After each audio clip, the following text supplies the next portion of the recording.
Welcome back. Now, whether you are looking to buy a home or thinking about selling your home, it can be a daunting process. I agree.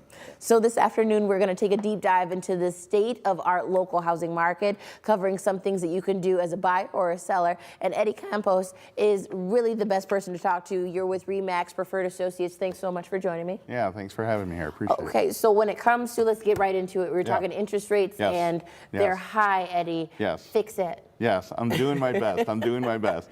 So the good news is that the Ohio Realtors have worked with the Ohio Treasurer's Department, Robert Sprague, and they've worked to put some programs together to be able to help people offset higher interest rates and the higher cost of a home. So one of those things is the Ohio Homebuyer Plus Savings Account. Okay. So people have the ability to be able to put money aside into a savings account that gets an enhanced interest rate.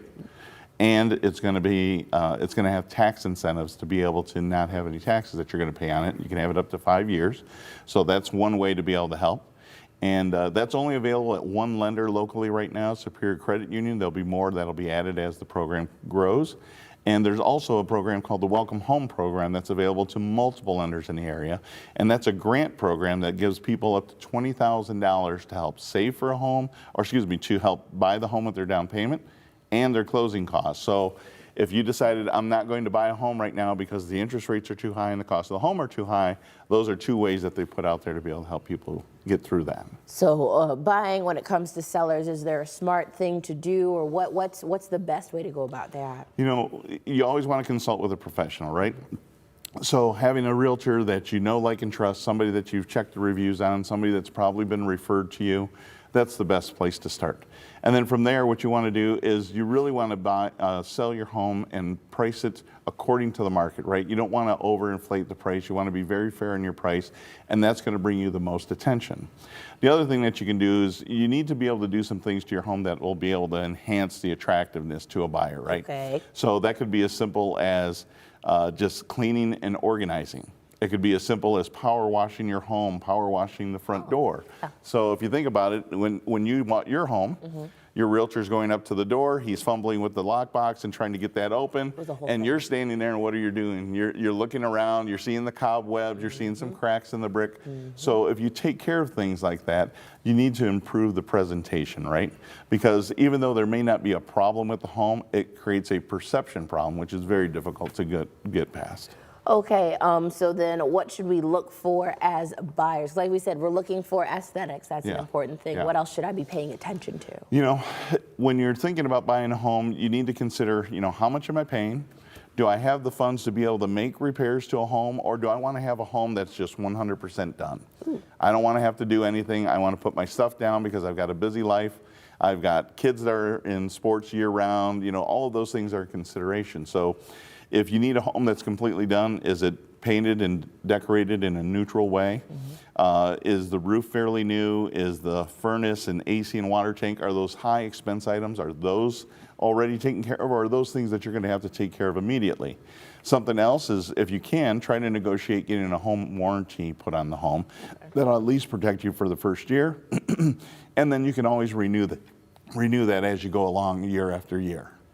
Okay, so then when it comes to interest rates, I know we talked about, again, the savings plan as well as the account. However, make them go down. No?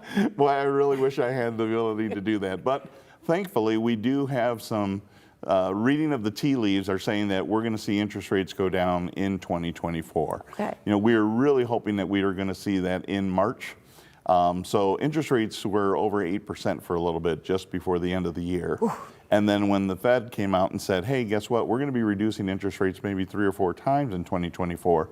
Lenders got excited about that news and anticipated that and brought their rates down a little bit. So all of a sudden we saw some activity start because interest rates got around 6.5%. So that's very enticing and caused some activity to happen. Since then, the Fed has said, listen, it may not happen in March, it may not happen in June, but probably towards the end of the year. So interest rates went back up and activity has slowed down a little bit. But the important thing to remember is it's never a bad time to own a home. Okay. You know, if you're going to buy a home for $200,000, you're not spending $200,000. You can buy it for as little as a 3% down payment or 20% down payment. So your investment isn't $200,000. Right. And as the value of your home continues to grow, you're building that equity, and the cost of your home hasn't gone up, right? The cost of your home is your monthly mortgage and interest rate. Right. So that stayed the same. If you're renting, that can go up every year. It does. And if you own the home, you're building that equity. So guess what? In 10 years, in 20 years, you've got someone in your house that's going to get married. You've got somebody that's going to be graduating, going to college. You become your own bank. And now you can pull that equity out to be able to finance some of those things and be able to take care of your family, create some generational wealth. Huh. As a first-time homeowner, thank you so much. I'm planning these things out. Yeah. And then, so, like you said, it's never bad to own a home, but is it smarter maybe to wait right now? Well, it all comes down to whatever your life is, right? Okay. So the people that are really active right now are people that are having children, people that have recently graduated college, maybe people that need to downsize because they're at a point in their life where they need to get onto one floor. Life events are what cause you to decide whether it's a good time for you to move. Okay. So people that are paying close attention to the interest rates, maybe that's not the best time for them to move. But if a life event occurs, then there's some changes that you're going to probably want to make.